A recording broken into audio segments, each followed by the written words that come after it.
Hello दोस्तों, कैसे हो? आपका स्वागत है त्रिपाण स्टडी सेंटर में। आज जो हम करने जा रहे हैं ज्योग्राफी के चैप्टर, यानी ज्योग्राफी जो भूगोल है, ये अत्यंत महत्वपूर्ण चैप्टर होने वाला है, क्योंकि इसमें हम भूगोल के विषय में बहुत ही विस्तार पूर्वक चर्चा करेंगे। चलिए देखते हैं हमारा आज टॉपिक क्या है।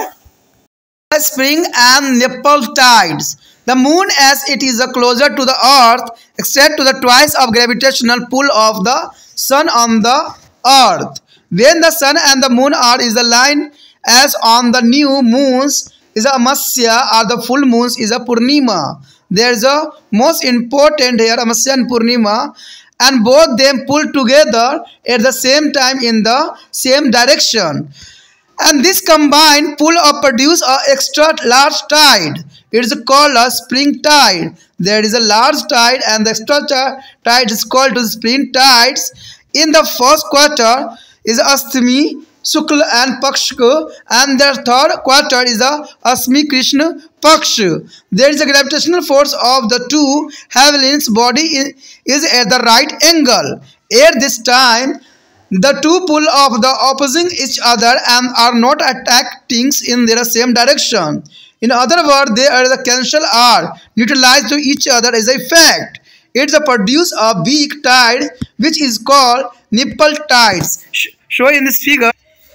Here show the one here are spring tides. There is spring tide is a attraction to each other, and other is a tides. A second, there is a sun and the moon and the earth here. There is a most important diagram show in this picture. वित्त और लघु ज्वार की बात करते हैं। कहते हैं चंद्रमा पृथ्वी को अधिक पास है, इसलिए यह सूर्य की अपेक्षा पृथ्वी पर दुगना गुरुत्वाकर्षण बल डालती है। इसमें कोई दो राय भी नहीं है कि चंद्रमा पृथ्वी के सबसे अधिक पास है, इसलिए दुगना जो है गुरुत्वाकर्षण बल डालता ही होगा। इसमें जो है अमावस्या पूर्णिमा के दिन जब सूर्य तथा चंद्रमा का एक सीधा रेखा में होते हैं, तो दोनों ही एक ही समय में अथवा एक ही दिशा में अपनी गुरुत्वाकर्षण शक्ति का प्रभाव पृथ्वी पर डालते हैं, और इसकी जो है संयुक्त शक्ति जल का उतार चढ़ाव साधारण उतार चढ़ाव की अपेक्षा अधिक होती है। इसे हम वृत्त ज्वार भट्ट कहते हैं। तो आप समझ गए होंगे, जब अमावस्या या पूर्णिमा के दिन जो होते हैं, कहते हैं इनकी दिशा एक सामान्य होते हैं। सूर्य और चंद्रमा का पृथ्वी पर काफ़ी जो है सीधे पड़ते हैं, जिसके वजह से गुरुत्वाकर्षण के कारण जो है यहाँ पर बहुत बड़ा ज्वार भट्ट जो है उत्पन्न होती है।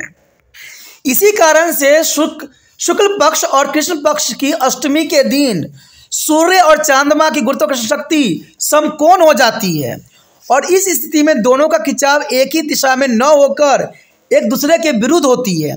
दूसरे शब्दों में सूर्य तथा चंद्रमा एक दूसरे की गुरुत्वाकर्षण शक्ति के कम कर देती है।